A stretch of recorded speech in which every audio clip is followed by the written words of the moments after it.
Welcome to this session in which we're going to be talking about the practical insights of how FreeStyle Libre 2 can be used for optimal outcomes in the people that we're caring for living with diabetes.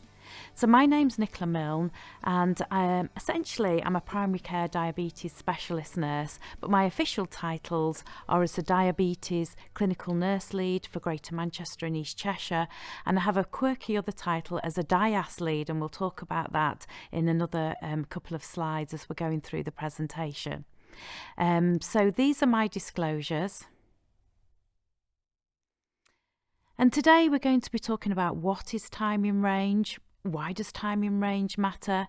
We're going to look at adopting a person-centric approach to the care that we're delivering and look at basic interpretation of the enhanced data. What's it telling us?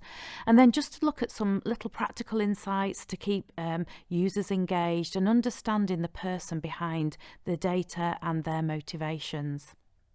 So we've seen an extended use now of continuous glucose monitoring since we had the update to the NICE guidance for people living with both type 1 and type 2 diabetes.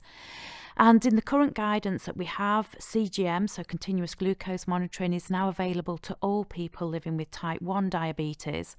And we now have, for some cohorts of people living with type 2 diabetes, access to continuous glucose monitoring as well. So based on this NICE guidance, we found, this is my team here in this DIAS role that I have, we found that a lot more of the care that we're delivering needs to incorporate the use of continuous glucose monitoring. So as a DIAS stands for Diabetes Support Lead, I work across a primary care network with 5 GP practices. And this was based on a paper that was published in 2021 looking at what is the best way to deliver diabetes care across the primary care networks. And within that document it talks about this DIAS model of care, so where I support the diabetes care over the network, looking to reach out to our underserved populations. And it suggests in the documents these may be people that are living in areas of deprivation, it might be people of certain ethnicities, it may even be people with type 1 diabetes. And actually, when we did a project which was looking at levelling up, it was looking at access, and it was looking at inclusion, we found that our hardly reached groups actually were people living with type 1 diabetes and also our younger population with any diabetes. So a lot of this work where we've been trying to outreach to people living with type 1 diabetes has included the use of continuous glucose monitoring. And we've worked a lot in accessing people who are housebound, people that are no longer being seen by the secondary care services for one reason or another. We've found it really, really helpful. And we've probably done about 51 CGM starts over the last 12 months. So I hope that gives me some qualification to go on to talk about some of the data that we've seen and how we found it beneficial for us. So let's take Bill. So Bill's 74 years old and he attended for an annual review in his GP practice, and he's taken a basal bolus regime of Lantus as his background insulin and NovaRapid as his mealtime insulin. He varies his dose of NovaRapid, although he hasn't done any formal carb counting education. He's got a low BMI, he's got severe frailty, and his HbA1c comes in at 60. Now, on the surface of that, I think we'd all be quite pleased with that HbA1c of 60, and certainly if we were filing the blood results, we'd think, well, that's quite good, it's not too low, this is a gentleman on insulin, so somebody with severe frailty, that's a very acceptable HbA1c. But it's really important not to be misled by HbA1c. So for Bill, when he actually came in to see me, I said, oh, your HbA1c is really good, we're really pleased with it. And then he started to tell me about how he often has very low blood glucose levels and he's having frequent hyperglycemia. And then on the other extreme, he's having some very high levels of blood glucose as well. So you can see that over on the far side, we want that 100% in range. We want those blood sugars really, don't we, to be between about 4 and 10. And certainly for Bill, you may want them between about 6 and 11 with that severe frailty. But you can see in the other images that quite often you've got the highs and the lows, which are compensating. So it gives a great HbA1c result, but actually that person is experiencing very variable readings obviously troublesome hyperglycemia, and we know that in diabetes we really need to be trying to avoid hyperglycemia, certainly in somebody that's got severe frailty. So this whole concept of time in range is a direction of travel that we can now look at when we've got CGM, so continuous glucose monitoring. And certainly one of the best documents if you want to look at all the metrics around time in range is this document, which was authored by Emma Wilmot and her team, and this really has helped us look at how we should be interpreting data and what are the things that we're looking for. And it's really important because for every 10% increase in time in range, we get a reduction of 40% in microalbuminuria, 64% in retinopathy. So those microvascular complications, which really do impact on the lives of the people that we're caring for, we know we can reduce that risk if we can increase that time in range. And we've got guidance. So within that document, which I just spoke about, they've suggested what the time in range should be. So generally for an adult and child, it should be above 70%. You want to be between 3.9 and 10, and you want to be really less than 1% having hyperglycemia. And you can see less than 25% between 10 and 14 or 13.9, and less than 5% above 13.9. And when we think about Bill with his severe frailty, we do know that we shouldn't be so aggressive with our older, frailer population. So there are time in range targets as well for this particular cohort. And for somebody like Bill, we'd be wanting something like 50% time in range for him. And there are other metrics as well. So women in pregnancy, again, you probably want a higher time in range.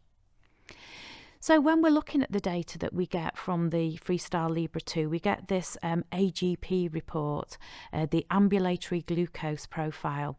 And this does, if you can see here over on the far side, give us this time in range. This actually isn't Bill's data. This is just an image which I've used for this slide. So for this particular person, they've got 52% time in range. And if you see over on the left-hand side, it talks about the percentage at the time the sensor is active. So the average glucose, it tells us there, is 10.1 for this person. The predicted HbA1c, we call that the glucose management indicator, is 60. And the glucose variability, you want to be under about 36%. That's that up and down readings that we talked about where somebody's going from low to high. So this person does have quite a little bit of variability. And if we're not looking at the Libre view, so if we have somebody in front of us in our clinic that brings in their phone and they're using the Libre Link app, then again, it's very easy to see the time in range. We just go onto the app and it'll bring us to a page that shows the time in range reports here. And again, for this person, they've got 46% time in range. But the ambulatory glucose profile, it gives us more data than just the time in range. So it also gives us this average profile. So you can see the graph and the lines there in the blue. And at the bottom graphs are actually what's been happening each day. And you can see in the yellow, it shows us when people go above range. And looking at that data where it's putting the sort of the median line in, so what it's putting together all the readings that have taken place over a certain time period, and it's put them all together and shown what is the median at particular times of the day. And then we've also got the 25th and the 75th centiles, and we've got the 5th and 95th centiles as well in the very pale blue. And again, you can see for this person that probably overnight their glucose levels are remaining quite high. They go particularly high at some times. Generally through the morning, they're mating that time in range, going off a little bit sort of around about 2-3 o'clock-ish in the afternoon, and then pulling back generally in range.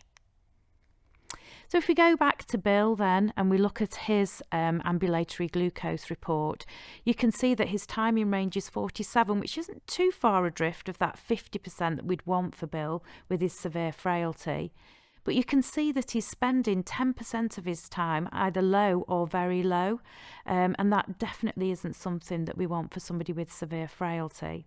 And you can see again that 53% of the time he's actually high or very high. As I say, his GMI, his predicted HbA1c is 60, but you can see that he's got very high variability there. So we said that we want those ups and downs, that sort of roller coaster ride, to not be there and to have that variability under 36%. And again, if we look at his graph and his data here, so if we look at the overall profile, you can see the median lines, but really he's got these wide gaps in his levels. So particularly overnight, he could be anything. He could be low or he could be high. So it's very, very variable. And if we look at the daily graphs at the bottom, you can see there's no particular one time where he's having lower or higher readings. It can be at any time. And again, if we didn't have access to LibreView and we were just looking at his phone or his reader that he brings into the practice, one of the things that we can do is go onto his homepage, look at his low glucose events. We've always wanted, if we're looking after anybody, our first principles are to stop the hyperglycemia. And again, here you can see that this person's having hyperglycemia, and it could be at any particular time in the day. So what can we do to help Bill with these big variations? And again, if we look at his daily graphs, we can see these big swings where he's going from high to low. So we really need to try and reduce this variability as to begin with. So common reasons then for high variability or reduced time in range. And this really is going back to the very basics of what we should be doing when we are reviewing somebody with diabetes who's using insulin. So if we got incorrect, inconsistent timing of insulin injections, and actually when we spoke to Bill, sometimes he was given his mealtime insulin before his meal, sometimes it was significantly before his meal, sometimes it was significantly after his meal. So that was giving us a lot of variability. So we suggested that the insulin was given at a regular time before meals. Have we got incorrect doses for lifestyle? So can we identify any pattern? Is it that maybe the glucose levels are lower on the day that somebody's more active and that they're higher on a day that somebody's less active? Is it that we've not got the right levels for the food that's being eaten? If you remember, Bill was varying his doses of insulin when he ate, and what he was doing is, rather than giving insulin for the food he was about to eat, he gave his insulin dose based on what his current blood glucose level was. And you find a lot of people do that. So it was about education, that he's giving insulin for the food that he's about to have. Is he underreacting to his glucose levels? Well, actually, we found that he was overreacting to his glucose levels. So when they became very high, he was given extra fast-acting glucose as a correction dose, and was often not waiting for that correction dose to take effect before he was then given another correction dose. And he was over-treating hyperglycemia, and he was using variable treatments for his hyperglycemia. There wasn't one consistent hyperglycemia treatment that he was using, and often was not waiting long enough for that treatment to take effect before there was another treatment. So it really was going back over some very basic education. And then poor injection technique can be another reason for this increased variability, particularly if you've got areas of lipohypertrophy. So that's where we get areas of thickened skin where we maybe keep doing an injection into the same site. And actually for this gentleman, as we went to examine his injection sites, we could visually see two big areas of lipohypertrophy on either side of his abdomen.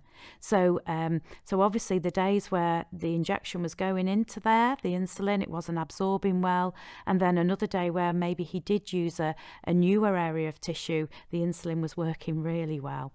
So again, we talked about injection site rotation, avoiding using those areas of lipohypertrophy, and all of that has really helped to reduce that variability. And for any extra resources on the things I've just touched on then, I would urge anybody to look at the 6 steps to insulin safety modules, which have been done by Primary Care for Primary Care. And we've also got the Injection Matters technique as well. So that's really important. But let's go on to Ben. So Ben's 32 years old and he's got type 1 diabetes, and again he's come for a review at his GP practice, and he hasn't been seen by secondary care services since 2021. And again, he's taking basal bolus insulin, his carb counting, he's got a ratio of 1 to 10.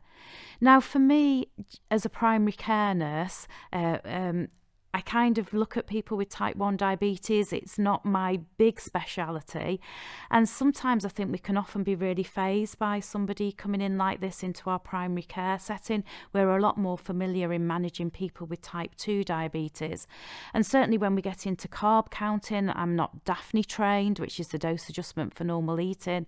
So sometimes you might think, actually, this really does need to get this chap back into secondary care, and I don't really think there's anything I'm going to be able to help with. But if I show you what his ambulatory glucose profile looked like when we looked at it together, I think you'll realise that there was one very simple thing that we could do to help him. Because for this gentleman, you can see that basically his predicted HbA1c was going to be 84. Unlike Bill, his variability was 21%, just over, so he wasn't having big variability. His time in target range was very low, it was 70%. There was no time where he was low, and the rest of the time he was either high or 67% of the time very high. So looking at this, he just needs more insulin.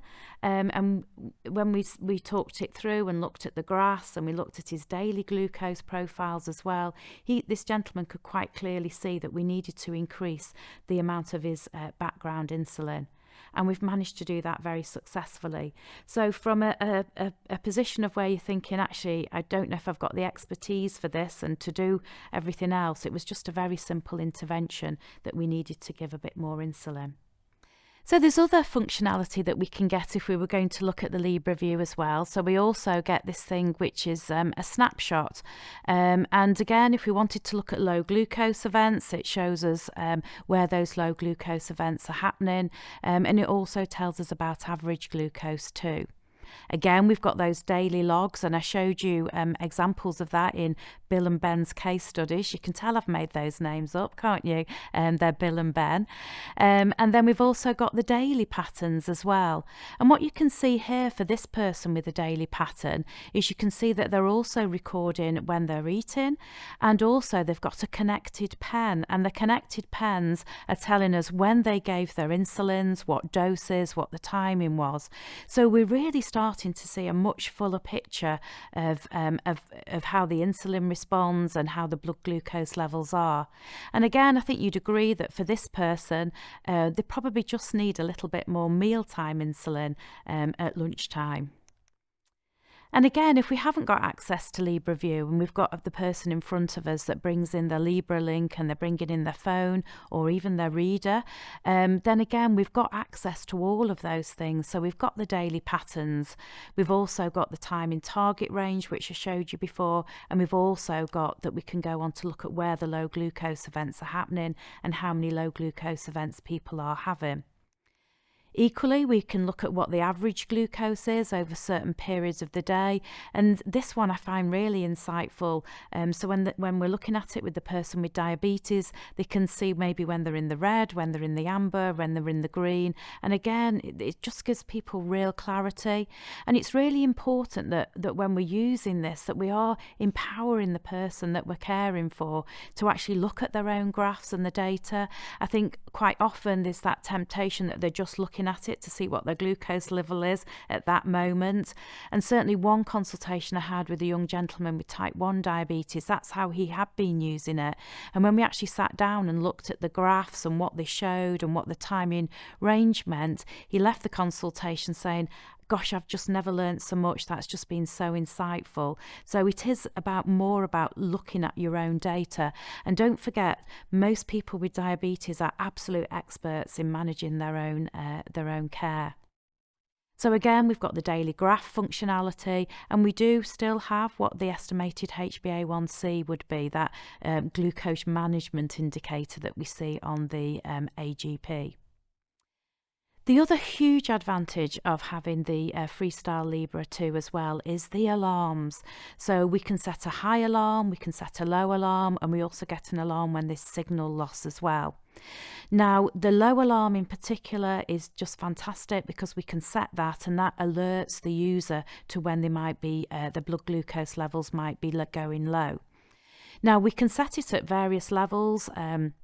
So it will set at 3.9, or for this person, they've got it set at 4.5, which I think is good because it then gives the person a little bit of time to consider what they're going to do.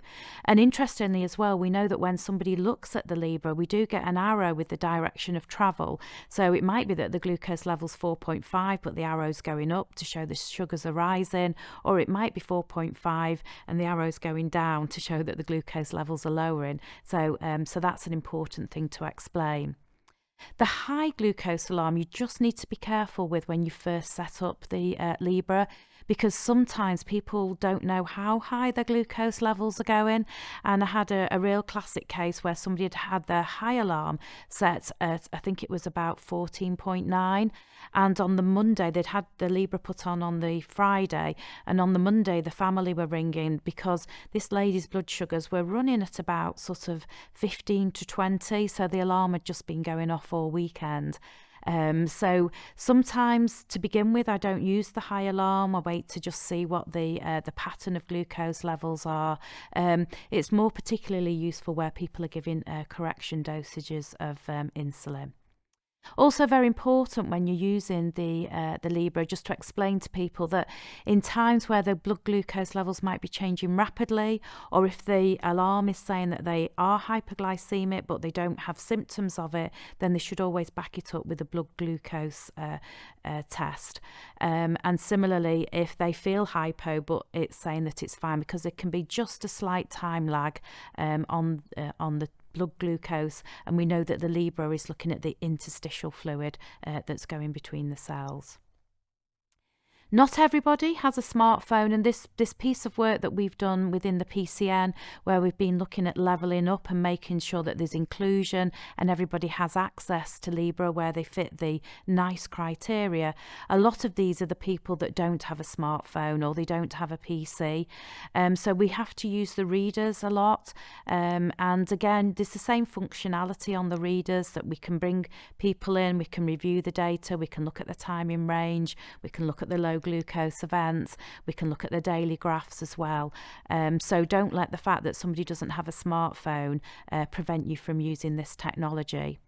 And we've been really enabled, so people that are living on their own or that are housebound, the district nursing team have been amazing. So it's about using your whole multidisciplinary team approach to help with these people. And for some people, it's just been so a dramatic improvement. And for one elderly couple who the gentleman was having frequent hypos overnight and his wife was staying up to feed him jelly babies. Once we could give them this technology, it just transformed things. And I think one of the most powerful comments I've ever had is this lady said, "We thank you so much for doing this." She goes, "It's like we are now in control of the diabetes rather than it being in control of us." And I think that is a massive thing if we can enable that for people. But it's always really important to remember that when we're looking at this data belongs to the person that we're caring for. We should always ask permission to view a person's data, and it is really important to avoid judgment. So we are not living that person's lives. We don't know the challenges that those people are facing. So it's about that process of, looking at the data together, asking the person to share the viewing with you. It's about empowering them to share what they can see. I think that's always really important, to say, what is it that you can see here when we're looking at these graphs? Always look at the positives. So for that gentleman that had 7% time in range, the next time I saw him it was 14. So that's a huge thing. We doubled the amount of time in range, and we've continued to work through. And actually for the case that we discussed, which was Ben, he said the biggest thing that had helped him was the fact that I contacted him probably every fortnight, and he felt that somebody was interested in his diabetes and was wanting to help him. And actually he came up with most of the answers himself, but it was just having somebody on that journey with him. Look at the time in range. Look at the time below range. We want to stop that hypoglycemia. Look at the time above range. And then look at that variability. Think what could be the causes for variability. And then make shared decisions, set SMART goals, and ensure that we are reviewing people. And I think this document here about language matters in our consultation is really, really vital, and not just when we're reviewing somebody's CGM data, but in any consultation that we do. So some useful resources for people if you want to go and look at things further. So the Diabetes Technology Network, they've got lots of information. They've got lots of videos as well to help healthcare professionals.